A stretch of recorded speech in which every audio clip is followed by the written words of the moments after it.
Representar é uma das formas de arte mais nobres que existem. Segundo o blogueiro baiano Jorge Pinho, é incorporar um personagem, dar vida a seres que se encontram apenas relatados em textos de dramaturgos, escritores, roteiristas e afins. É uma arte que exige mais que o necessário talento, a capacidade de decorar textos, a dramaticidade necessária para fazer o público rir ou chorar, muito estudo e dedicação. Sejam bem-vindos ao Cultini na TV. É das artes cênicas que está a menor participação do negro brasileiro.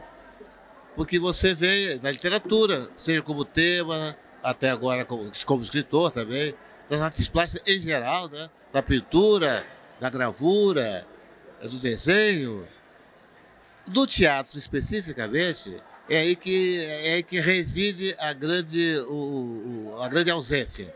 Porque nós não temos uma dramaturgia brasileira onde a contribuição e a vivência do negro tenha sido aproveitadas devidamente. São raras as peças brasileiras que têm, onde o negro tem uma força dramática. Mesmo no tempo do Teatro Experimental do Negro, que foi uma grande experiência,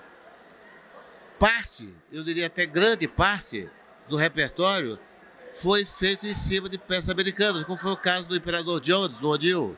O cinema também padece do mesmo pecado, porque o cinema novo, quando começou, ele registrava alguma coisa nesse sentido. O pessoal da Bahia, isso liderado pelo Glauber Rocha, deu mais uma visão mais percebeu essa visão da presença do negro. Tanto que você teve a Luísa Maranhão, você teve Antônio Pitanga, que foram atores que surgiram desses filmes, que foram dirigidos por essas pessoas, por esses diretores que têm essa visão.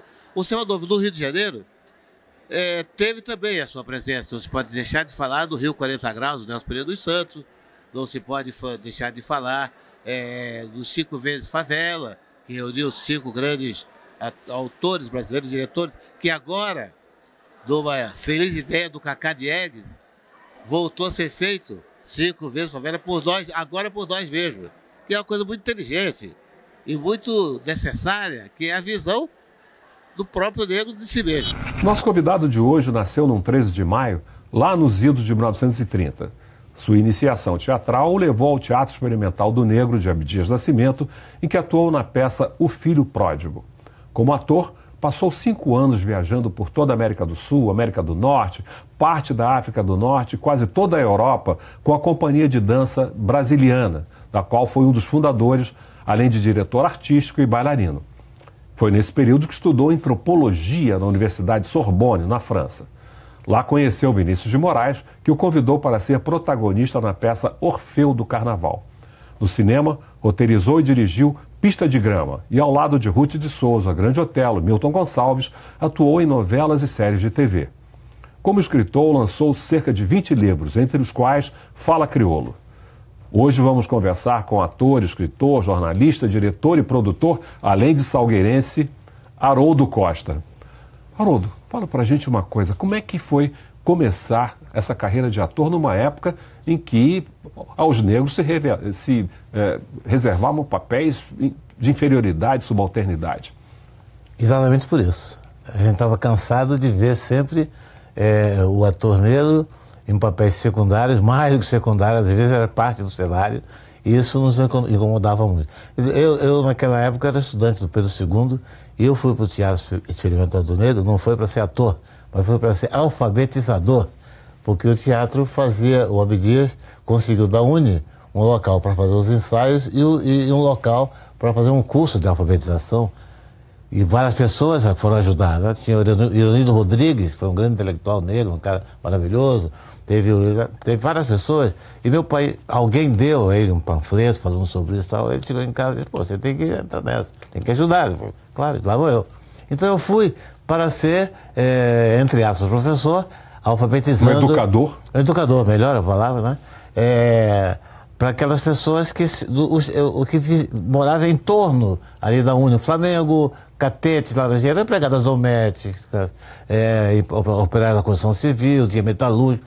Eram gente de empregos menores e analfabeto grande parte, era a chance de aprender alguma coisa. Então foi por isso que eu fui para o Teatro Experimental do Negro.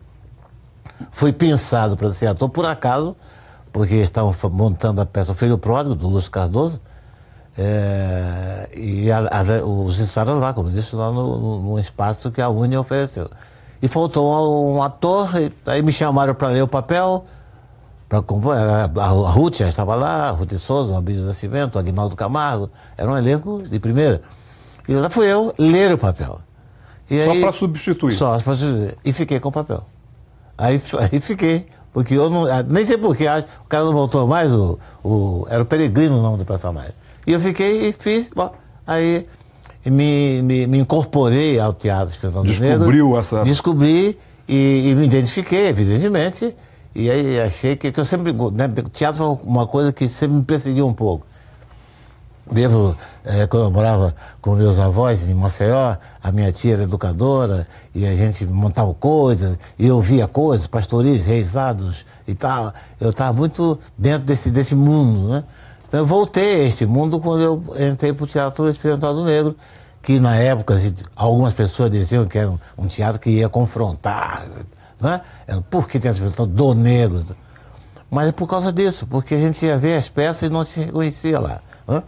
Foram poucas as peças, eram poucas, e essas poucas também, ou era empregado, ou era escravo, ou era um subalterno, enfim. Ou então, se era um personagem central, botava um branco pintado de negro. Como foi o caso do Anjo Negro, do Nelson Rodrigues, que o Orlando Gui, que era um ator, aliás, diga-se de passagem, um bom ator, ele, Maria Della Costa, ou ele em Sete Bruno, agora não me lembro quem era, Virgínia, que era o personagem. Tá? Mas todo mundo, quando apareceu a peça, todo mundo ficou animado com a possibilidade de fazer pelo menos um teste e tal, né? Para ver se conseguia fazer um bom papel, né? Mas houve ingerências que eu também não participei logo, não sei exatamente quais foram. Eu sei que não houve essa possibilidade. Foi a ingerência do racismo. A curso, né?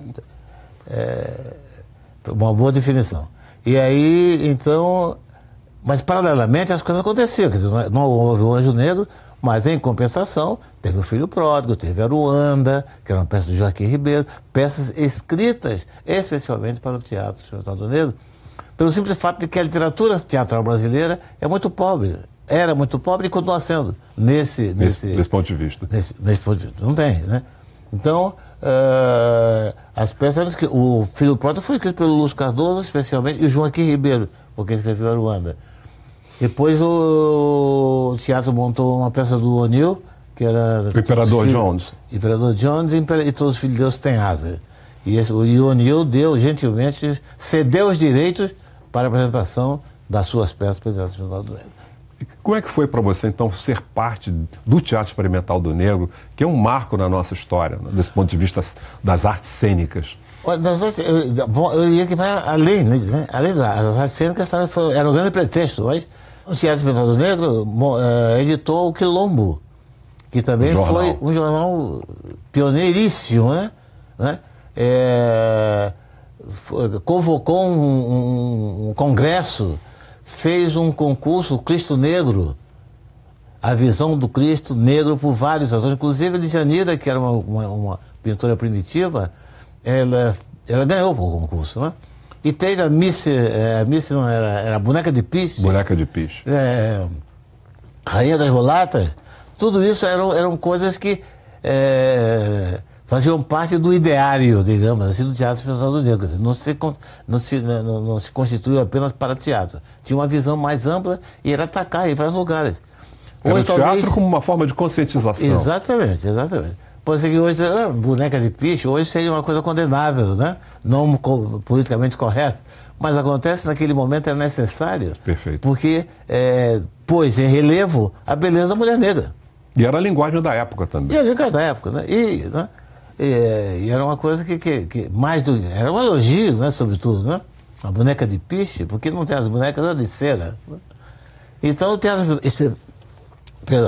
Teatro Experimental do Negro cumpriu a função não só de despertar consciência, não só de aglutinar pessoas, como também de criar vários tentáculos para poder fazer a inserção do pensamento negro, O Guerreiro Ramos, famoso sociólogo, foi um homem que se pôs à disposição. Edson Carneiro foi um homem que se pôs à disposição. E as pessoas compreenderam que aquele momento era um momento de criar coisas, de incentivar e de posicionar, tomar uma posição.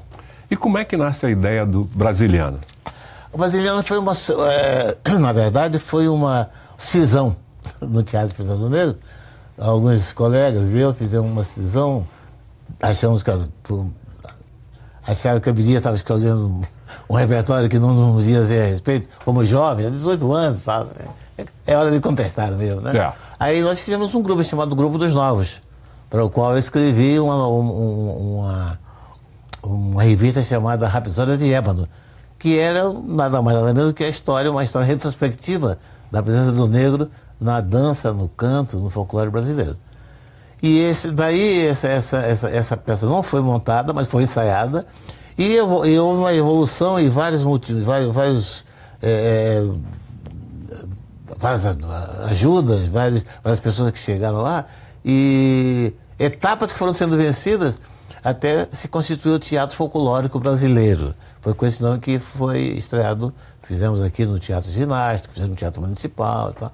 Aí fomos para São Paulo, fizemos uma série de espetáculos, e começamos a viajar pelo mundo, a partir da Argentina, e houve muitos nomes, Balé do Brasil num lugar, Teatro Folclórico no outro, porque... Que não era só brasiliana, então. Não existia a palavra brasiliana, né? A brasiliana só passou a existir quando teve um inglês, Marian Norski, que era polonês de nascimento, mas ele inglês de cidadania, ele e o irmão dele eram os mentores e donos do Balé de Londres. Ia ter um festival de Londres. E esse Marian Norski estava procurando espetáculos para levar para a Europa para o Festival de Londres. E foi assim que eu o conheci em São Paulo, e estabeleceu-se uma boa identificação.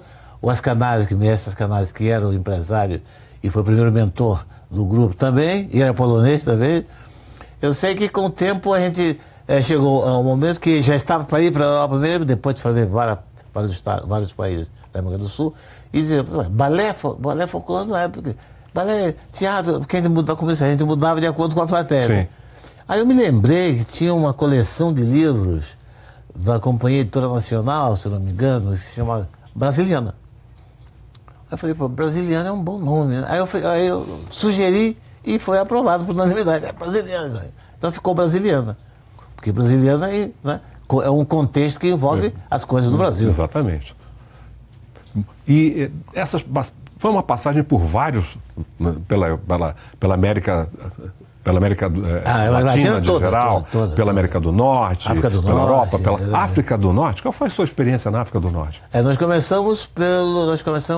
fizemos Marrocos, fizemos Algéria e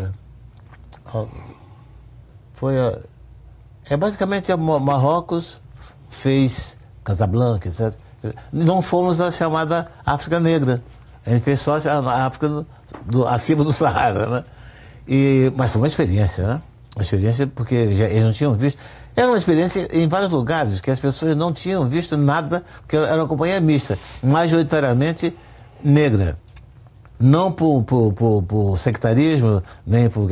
Foi uma conjunção de fatores, porque já que a gente representa do Brasil, a gente tem que misturar tudo, né? A nossa companhia era uma companhia majoritariamente negra,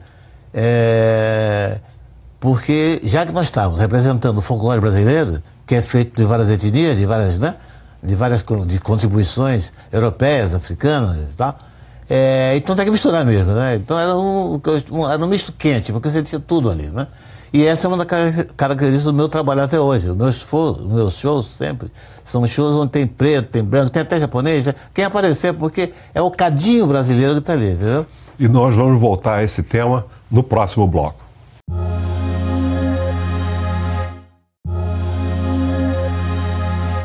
Hoje estou conversando com o ator, escritor, jornalista, diretor e produtor Haroldo Costa. Haroldo, como é que foi a sua passagem pela Sorbonne? Explica isso pra gente.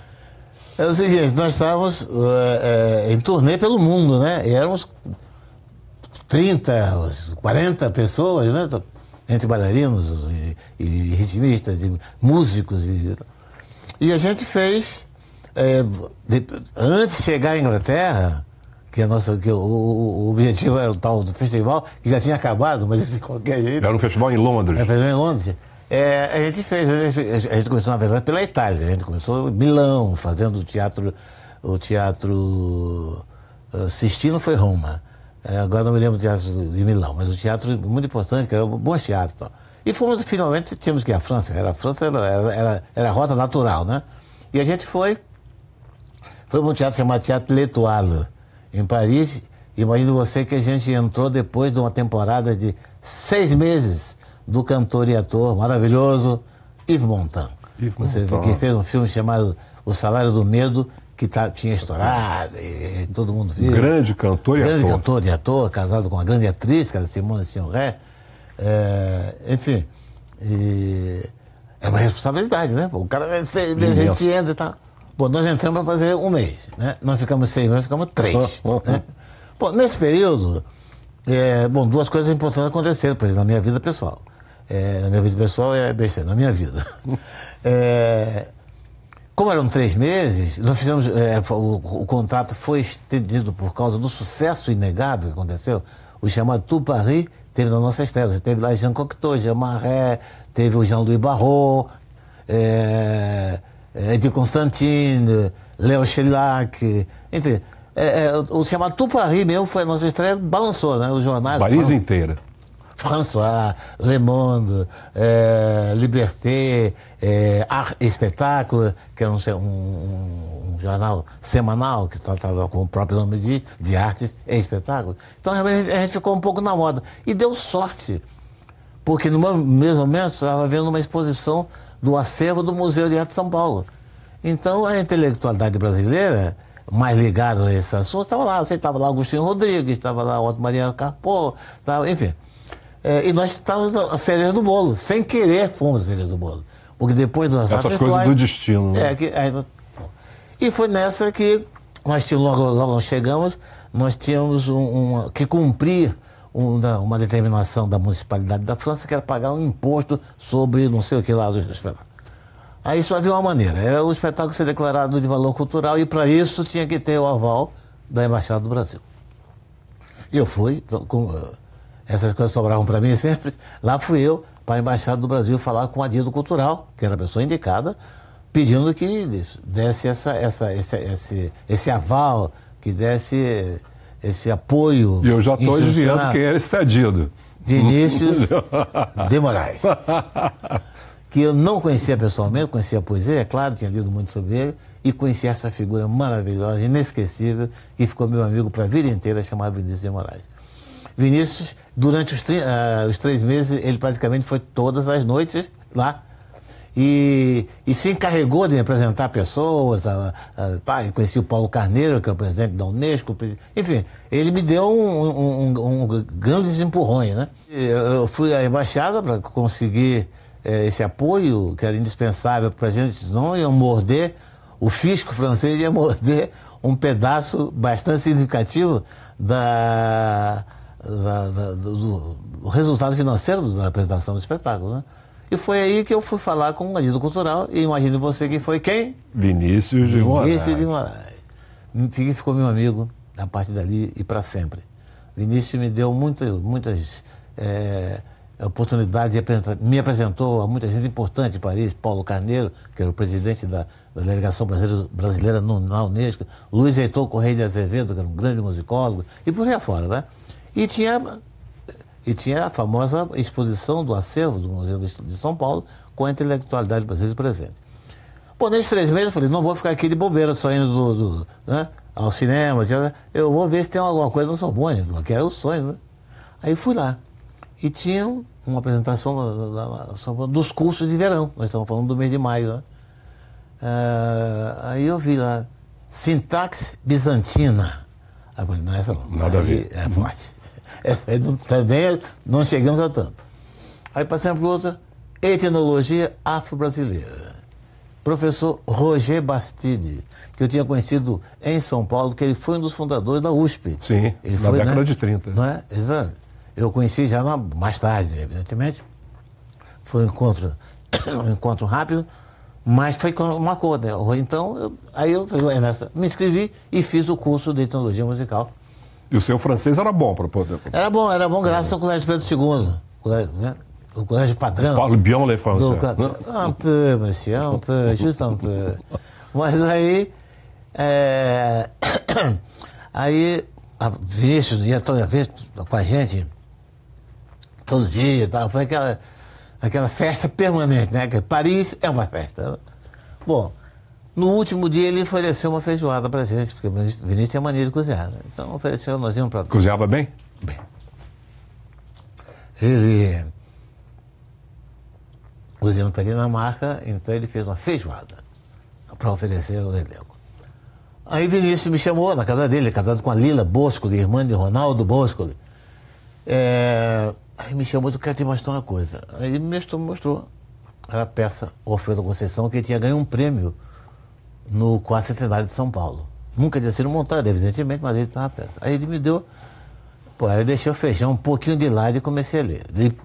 E realmente, quando comecei a ler, achei que era o melhor texto que eu tinha visto na minha vida. E era. Acabei, não li tudo, evidentemente, falei, Vinícius, que beleza, grande, que peça maravilhosa e tal, né? Mas te juro que ninguém falou em montagem. A montagem é uma coisa implícita. Você escreve, você montagem. Claro. Mas ninguém falou. Ele não me fez convite nenhum, eu não me insinuei. Nada, ficou tudo na base do como tinha que ser. Apresentado a peça. Aí eu saí, fui para a Dinamarca, não sei o que, lá, fui em frente, Vinícius ficou em Paris, e aí eu já estava de volta do Brasil, nós ficamos 5 anos fora do Brasil, né? Eu já estava de volta, porque Paris já foi mais ou menos a metade dessa temporada, que nós fizemos pelo mundo aí, pelo mundo afora. Aí aparece Vinícius de Moraes com um francês que quer produzir o filme, uma adaptação que foi feita da peça para o filme chamado L'Orphée Noir. Orfeu Negro. Orfeu Negro. E o Jacques Viot, que era um famoso roteirista de cinema, trabalhou com René Clair, trabalhou com grandes diretores, ele que fez a adaptação. Eu até tenho essa adaptação.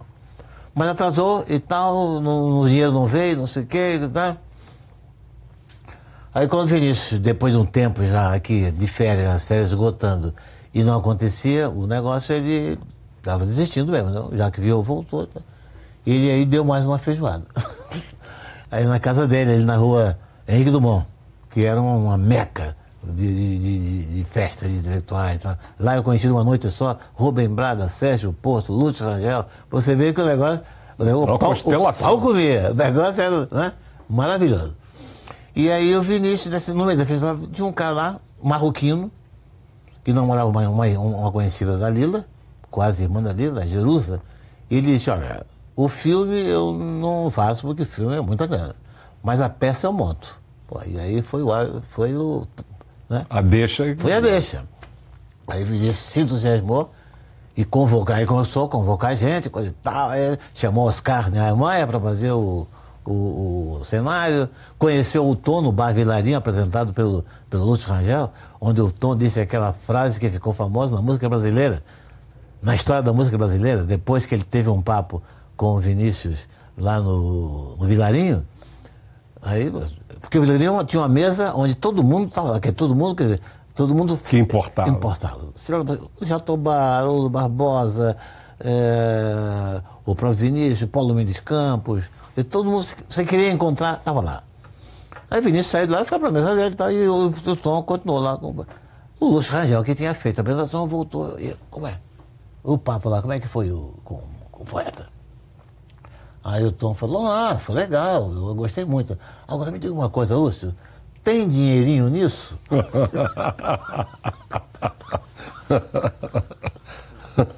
Era importante, sem dúvida. Agora, Haroldo, me diga uma coisa, e a sua ligação com o mundo do carnaval? Eu fui criado, eu nasci na Piedade, mas como eu fiquei órfão muito cedo, meu pai me levou para casa dos pais dele, que era em Maceió. Né? E tinha uma tia, irmã do meu pai, claro, uma tia chamada Isabel, tia Bezinha, que é uma flor de pessoa, era uma flor de pessoa, e foi quem me iniciou nesse mundo de conhecer a cultura popular. Eu ia ver, porque lá em Alagoas, não sei, hoje ainda é, mas na época o calendário folclórico era era obedecido rigorosamente. Você tinha as festas de junho, você tinha as festas de dezembro, você tinha as festas do carnaval. Isso acompanhado com a culinária referente a cada uma dessas temporadas, né? Então eu vi muito daquilo, eu me emprenhei muito com aquelas coisas todas e tal, que ficaram latentes dentro de mim, né? É quando eu voltei para o Rio, já com 10, 11 anos e tal, o carnaval era um carnaval de rua, né? O meu pai tinha um bloco, eu morava na rua Joaquim Silva, na Lapa, meu pai tinha um bloco. O pessoal se vestia de menina. Antes da moda da Mary Quant lançar a mini saia, os blocos aqui já tinham lançado, que era tudo isso aí curta e tal. E aí a Lapa vivia um carnaval muito intenso, né? Tinha os blocos e tal, e passava de sociedade, sabe, no Rio Branco. E eu comecei... Frevos. Frevo, tinha tudo, né? E aí eu comecei a ver mais, e ver mais, e ver mais. Não tinha arquibancada, você alugava uma caixa de fruta, aquela caixa de madeira, de peras argentinas, maçãs. Tinha um cara sempre que vendia, e aí eu ficava, meu pai, e o pai dos outros também, botava em cima e a gente via o desfile de cima. Mas aí eu fui trabalhar em rádio e televisão e me convidaram para fazer parte do júri da escola de samba, que era promovido pelo Departamento de Turismo e Certames da Prefeitura. E o desfile era na Avenida Rio Branco. E nas escadarias da Biblioteca Nacional ficava um mesão com as pessoas lá que eram estouradas. Tinha a Eneida de Moraes, que escreveu um livro maravilhoso, que é a História do Carnaval Brasileiro. Tinha a Luiz Alencar Pinto, tinha um pintor conhecido, enfim. Tinha gente ligada à arte popular, né? A apreciar a arte popular. E eu estava lá também, aí fui convidado, todo animado, lá fui eu, né? E foi o ano em que o Salgueiro apresentou Quilombo dos Palmares. Haroldo, é muita história, é muito conteúdo, não vai dar para fazer num único programa. Né? Nós vamos voltar, nós vamos ter uma outra oportunidade para podermos falar da sua experiência do Carnaval, mais longamente, e também da sua produção literária. Com muito prazer. Muito obrigado. Eu que agradeço. Foi uma grande satisfação, um grande orgulho recebê-lo aqui. Estamos aí. Tudo de bom. Eu conversei com o ator, escritor, jornalista, diretor e produtor Haroldo Costa. E para rever essa entrevista e todas as outras, é só acessar www.alerj.rj.gov.br ou www.culture.com.br. Obrigado pela audiência e até o próximo programa, quando estaremos juntos mais uma vez. Kultner, para mim, é sintetização da cultura e da negritude.